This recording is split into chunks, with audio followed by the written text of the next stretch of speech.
We start with monthly chart. Just I want to give a quick update for okay.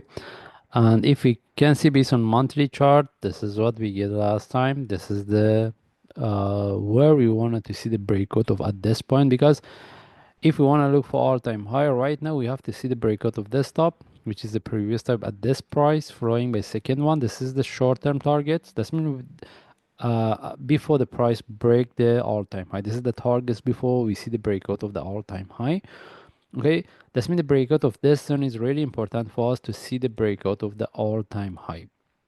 Anyway, that's mean if you get any opportunity for buy, you take it since the overall market is in the uptrend. And if you move to lower time frame, weekly chart, I'm looking at this.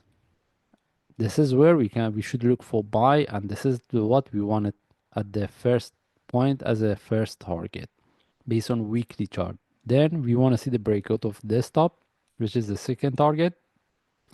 And with the breakout of this one, then we can look for all-time high. Okay, at this point.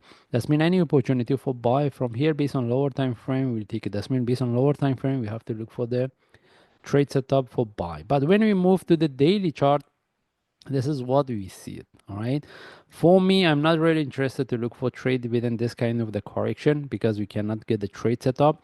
And if the price continues as a corrective following by divergence, this is where we can expect the next drop. That's why for me, if I want to look for buy, if I get the next drop, the price retest this low, then any opportunity for buy, I will take it.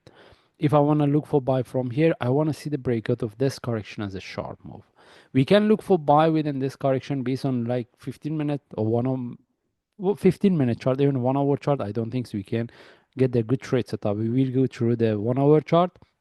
Okay, that's mean for me, if I want to look for trade within this correction, then mostly I will trade based on the chart which is lower than a 1 hour.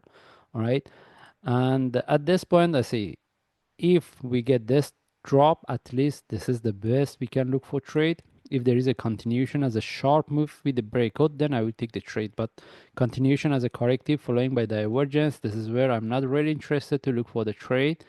And if I move to forward chart, all right, this is based on forward chart. And can we put our entry above here? This is the question. For me, I'm not really interested.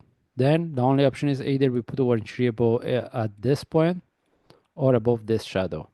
Okay, that's why as I mentioned, I'm not interested to look for the trade at this point. Then we will prefer to wait to see what we will get here before we make a decision. That's mean at this point I don't see any trade setup, which I'm not, which that's mean I'm not interested to look for the trade. And if we move to 1 hour chart, similar explanation. Again, whoever wants to put the entry above here based on 1 hour chart can be an option, but it depends on them. But for me, I'm not really interested. But if I move to higher time frame, if we move to weekly chart, and to make it very simple in the overall, we're looking at this weekly correction. That's mean we're looking for buy.